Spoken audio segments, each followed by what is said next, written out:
விவசாயி, mechanic, engineer, இப்படி அப்பாக்கள் யாரா இருந்தாலும் அவங்க கனவெல்லாம் அவங்க பசங்களுக்கு ஒரு best college. AAA College of Engineering and Technology, Sivakasi. Counseling code 4680.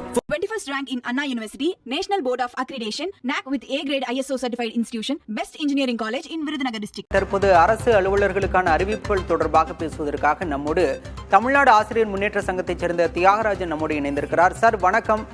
தொடர்ச்சியாகவே பல்வேறு கட்ட அறிவிப்புகளை கோரிக்கைகளை முன்னிறுத்தி போராட்டங்களை முன்னெடுத்தீங்க. தற்போது முதலமைச்சர் அகவிலைப்படி 2% உயர்த்தி வழங்கப்படும், ஈட்டிய விடுப்புக்கான பணப்பலன் இந்த ஆண்டே வழங்கப்படும், இது போன்ற 9 அறிவிப்புகளை அறிவிச்சிருக்காரு.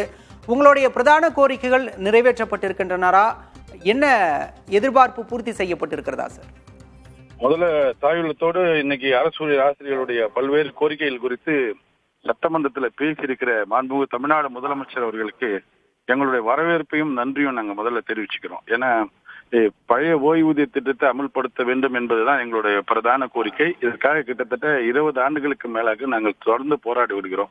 கடந்த அதிமுக ஆட்சியில் அமல்படுத்தப்பட்ட இந்த புதிய சிபிஎஸ் திட்டத்தை ரத்து செய்ய வேண்டும் என்று பல ஆண்டு கோரிக்கை. இன்றைக்கு அது 9 மாதங்கள் என்று சொல்லப்பட்டிருந்த சூழலில் செப்டம்பருக்குள்ள அது அறிக்கையை கொடுக்கணும் என்று சொல்லியிருக்காரு. அரசு ஆசிரியர்களுடைய கோரிக்கை என்று சொன்னாலே திராவிட முன்னேற்ற கழக ஆட்சியில தான் நிறைவேறியது என்பது பல கோரிக்கைகள் வரலாறு. அது அடிப்படையில் அவர்கள் செஞ்சிருக்கிற அடிப்படையில் இந்த குழுவுடைய கமிட்டியோட ரிப்போர்ட்டையும் பெற்று விரைவில் இந்த செப்டம்பர் மாதம் பெற்று உடனடியாக அறிவிப்பார் என்ற ஒரு நம்பிக்கை எங்களுக்கு இதில் ஏற்பட்டிருக்கிறது. அதோடு கூட ஏற்கனவே சரண்டர் 1/4/2026 என்று அறிவித்திருந்தார். அதுவும் எடப்பாடி அவர்கள் முடக்கிவிட்டு போனாரு. அந்த கோரிக்கை நாங்கள் தொடர்ந்து வச்சு போராட்டம் கிட்டத்தட்ட 10 லட்சம் ஆசிரியர்களோட கோரிக்கை, அது ஆசிரியர் அரசு கோரிக்கை. அதையும் 1/4/2026 என்று ஏற்கனவே அறிவித்திருந்தார்கள். அதுல மிகப்பெரிய வருத்தங்கள் அரசு ஆசிரியருக்கு இருந்தது.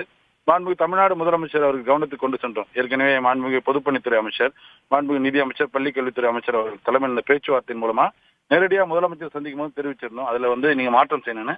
இன்னைக்கு 1/10/2025 இந்த ஆண்டே 25ஆம் ஆண்டிலிருந்து அதை அனுபவிக்கலாம் என்று ஒரு அறிவிப்பு வெளியிட்டிருக்கிறார். இதெல்லாம் வரவேற்பு தகுந்த செய்தியாக பார்க்கிறோம். அது இல்லாம அகவிலைப்படி உயர்வு, அது ஆஸ்யூஷுவல் அறிவிக்கிறதா இருந்தாலும் கொரோனா காலத்துல கொஞ்சம் பெரிய டிராபிக் ஜாம் ஆயிடுச்சு. அதையும் சரி செய்து எப்போதெல்லாம் ஒன்றிய அரசு உயர்த்துகிறதோ அதே சதவீதத்தில் அதே தேதியில் உயர்த்துவதற்கான ஆணைகளை முதலமைச்சர் பிறப்பித்திருக்கிறார். அதை இன்று அறிவித்திருக்கிறார். அதையும் நாங்கள் வரவேற்கிறோம். பண்டிகை முன்பணமாக 5 லட்சம் ரூபாயும் அரசு ஆசிரியர்களுக்கு, அதாவது பொங்கல் போனஸ் சி பிரிவு டி பிரிவுக்கு மறுக்கப்பட்டிருந்தது. அதையும் அது 1000 ரூபாய் உயர்த்தி இருக்கிறார். இப்படி பல்வேறு அறிவிப்புகள், மகப்பேறு விடுப்பு காலங்களில் பதவி உயர்வு கணக்கில் எடுத்துக் கொள்ளப்படும் என்ற ஒரு கோரிக்கையும் இன்றைக்கு முதலமைச்சர் தெரிவித்திருக்கிறார். இது அரசு ஆசிரியர்கள் கோரிக்கையை அவர் நிறைவேற்ற ஆரம்பித்து விட்டார் என்ற சமிக்கையை எங்களுக்கு ஏற்படுத்தியிருக்கிறது. எங்களுடைய பிரதான கோரிக்கை என்பது கிட்டத்தட்ட 6 லட்சம் பேருடைய பழைய ஓய்வூதியம் தான். அதற்காக ஒரு குழுவை அமைத்திருக்கிறார். நாங்கள் அதை பழைய ஓய்வு திட்டத்தை அறிவிப்பார் என்று பெரிதாக காத்திருந்தோம். இருப்பினும் கூட அந்த கமிட்டி அறிவித்து அது ஒரு காலக்கெடுவை நிர்ணயித்து விரைவில் அறிவிப்பார் என்ற ஒரு நம்பிக்கை எங்களுக்கு ஏற்படுத்தியது. அறிவிப்பார் என்ற நம்பிக்கை ஏற்படுத்தியிருக்கிறது. முதலமைச்சர் நிச்சயம் செய்வார். ஏன்னா கடந்த தேர்தல் அறிக்கையில திமுகவை தவிர வேற யாரும் அரசு ஆசிரியர் இந்த வார்த்தையை பயன்படுத்தல, பிரதான கட்சி அதிமுக கூட. அதனால இந்த 26க்குள் இதெல்லாம் பெற்றால்தான் முடியும் என்ற நம்பிக்கை ஆசிரியர் மத்தியில் இருந்தது. அதை நிறைவேற்றும் விதமாக இன்றைக்கு முதலமைச்சர் பல்வேறு அறிவிப்புகளை வெளியிட்டிருக்கிறார்.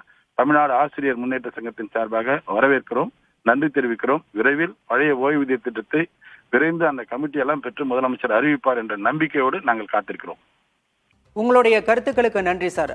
அரசு அனைத்து துறை ஓய்வூதியதாரர்கள் சங்கத்தைச் சேர்ந்த ஸ்ரீதரன் நம்மோடு இணைந்திருக்கிறார். சார் வணக்கம். ஓய்வூதியதாரர்களுக்கு முதலமைச்சர் புதிய அறிவிப்பை வெளியிட்டிருக்காரு. பண்டிகை கால முன்பணம் உயர்த்தப்பட்டிருக்கு. இந்த அறிவிப்பெல்லாம் எப்படி பாக்குறீங்க? தமிழ்நாடு அரசு அனைத்து துறை ஓய்வூதிய சங்கத்துடைய மாநில தலைவர் NL ஸ்ரீதரன் இது பல அறிவிப்புகள் வெளியிட்டதாக டிவியில பார்த்தோம். அதுல என்னன்னா, இப்போ ஏற்கனவே சில அறிவிப்புகள் நாங்கள் கோரிக்கைக்காக வலியுறுத்தி 3 தினங்களுக்கு முன்பு ஒரு பிரம்மாண்டமான தர்ணா போராட்டத்தை நடத்தினோம். அந்த தர்ணா போராட்டத்தில் நாங்கள் வைத்த கோரிக்கைகள் கிட்டத்தட்ட அதற்கு முன்பு எடப்பாடியார் காலத்தில் எங்களை அழைத்து கூட பேசுவதில்லை. ஆனால் இவர் சில அறிவிப்புகள் வெளியிட்டிருக்கிறார். ஆனாலும் கூட இந்த அறிவிப்பு என்பது எங்களுக்கு நாங்கள் வைத்த கோரிக்கைகள் முழுமையாக நிறைவேற்றப்படவில்லை என்றுதான் நான் என்னுடைய எண்ணமாக இருக்கு. ஏற்கனவே முன்னாள் முதல்வர் மறைந்த ஜெயலலிதா அவர்கள் காலத்தில் ஒரு அறிவிப்பு வெளியிடப்பட்டது. தேர்தல் அறிவிப்பு வெளியிடப்பட்டது. அதிலே அவர் சாந்தசீலா நாயர் தலைமையிலே ஒரு குழுவை அமைத்து பழைய ஓய்வூதியத்தை ரத்து செய்ய புதிய ஓய்வூதியத்தை ரத்து செய்வது என்ற அந்த இல்ல, இப்ப முதலமைச்சர் அறிவித்துள்ள 9 அறிவிப்புகள் உங்களுடைய பிரதான கோரிக்கையில இடம்பெற்றிருக்கா? தொடர்ச்சியா ஓய்வூதியதாரர்களுக்கான பணப்பலன்கள் வழங்கணும் அப்படிங்கிற கோரிக்கைலாம் வச்சுட்டு இருந்தீங்க. அந்த அறிவிப்புகள் இதுல இருக்கா? அதுதான் சொல்ல வந்தது என்னன்னா, ஏற்கனவே ஒரு குழு அமைச்சு நாயர் தலைமையில அமரர் ஜெயலலிதா காலத்துல அறிவிப்பு வெளியிடப்பட்டது. ஆனா அந்த சாந்தசீலா நாயர் அந்த தலைமையிலான அந்த அறிவிப்பு அது பலமுறை கூடி கலந்து அது அதுக்கு பிறகு ஸ்ரீதர் ஐஏஎஸ் தலைமையில நடத்தி அந்த அறிக்கையும் கொடுக்கப்பட்டிருக்கு. இதுவரை கொடுக்கப்பட்ட அந்த அறிக்கை என்ன ஆயிடுச்சு என்றே தெரியவில்லை. அந்த நிலையில் மீண்டும் ஒரு குழு அமைத்திருப்பது என்பது எங்களுக்கு சற்று ஏமாற்றமாகத்தான் இருக்குது. இல்ல, அந்த குழுவோட அறிக்கை செப்டம்பருக்குள்ள வெளியாகும்னு சொல்லியிருக்காரு. ஏற்கனவே கொடுத்த அறிக்கையே என்னாச்சுன்னு தெரியலீங்களே. நன்றி சார், நன்றி. இணைப்புல தங்களுடைய கருத்துக்களை பகிர்ந்து கொண்டமைக்காக. அரசு அலுவலர்களுக்கான 9 புதிய அறிவிப்புகளை முதலமைச்சர் மு.க. ஸ்டாலின் சட்டப்பேரவையில் அறிவித்திருக்கிறார். பழைய ஓய்வூதிய திட்டம், ஒருங்கிணைந்த ஓய்வூதிய திட்டம் தொடர்பான அறிக்கை செப்டம்பர் மாதத்திற்குள் குழு வழங்கும் எனவும் முதலமைச்சர் அறிவிப்பு வெளியிட்டிருக்கிறார். அரசு பெண் ஊழியர்களுக்கான மகப்பேறு விடுப்பின் போது தகுதிகாண் பருவமும் கணக்கில் கொள்ளப்படும் என்ற அறிவிப்பையும் முதலமைச்சர் வெளியிட்டிருக்கிறார். இது தொடர்பாக பேசுவதற்காக அரசு ஊழியர் சங்கத்தைச் சேர்ந்த தமிழ்ச்செல்வி நம்மோடு இணைந்திருக்கிறார். வணக்கம் மேடம். முதலமைச்சரோட 9 புதிய அறிவிப்புகளை எப்படி பாக்குறீங்க? ஈட்டி விடுப்புக்கான பணப்பலன், அகவிலைப்படி 2% உயர்வு, இந்த மாதிரி 9 அறிவிப்புகளை வெளியிட்டிருக்காரு. எப்படி பாக்குறீங்க மேடம்? முதல்ல இந்த அறிவிப்புகள் எதுவுமே அரசு ஊழியர்களையும் ஆசிரியர்களையும் திருப்திப்படுத்தாது.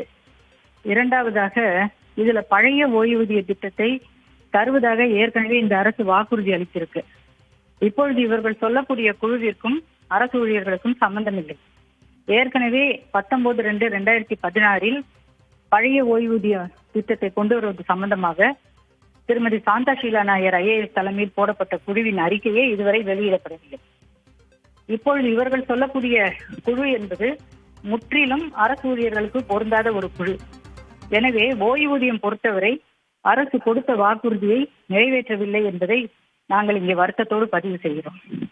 மூத்த பத்திரிகையாளர் தராசு சியாம் ஒன்று சொல்றாரு, தேர்தல் நெருங்கனால அரசு ஊழியர்களோட கோபத்தை கட்டுப்படுத்துவதற்கான ஒரு அறிவிப்பா இது இருக்கு அப்படிங்கிற மாதிரி சொன்னாரு. இது எந்த வகையிலும் அரசு ஊழியர்கள் ஆசிரியர்களுடைய போராட்டங்களை கட்டுப்படுத்தாது.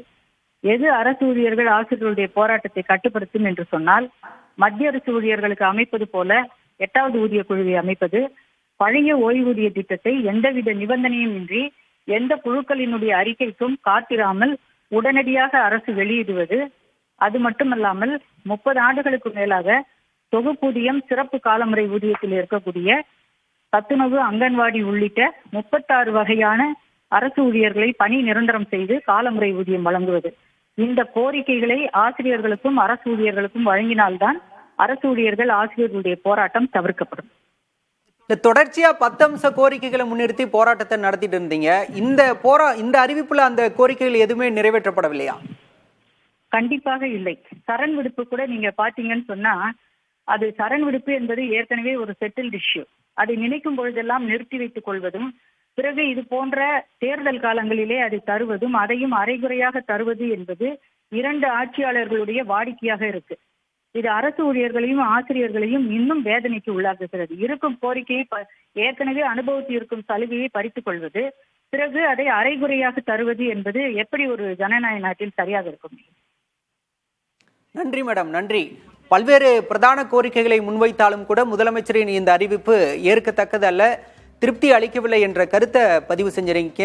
இணைப்புல வந்து கருத்துக்களை பகிர்ந்து கொண்டமைக்கு நன்றி மேடம். விவசாயி, மெக்கானிக், இன்ஜினியர், இப்படி அப்பாக்கள் யாரா இருந்தாலும் அவங்க கனவெல்லாம் அவங்க பசங்களுக்கு ஒரு best college. AAA college of engineering and technology, Sivakasi. Counselling code 4680. 21st rank in Anna University, National Board of Accreditation, NAC with A grade ISO certified institution, best engineering college in Virudhunagar district.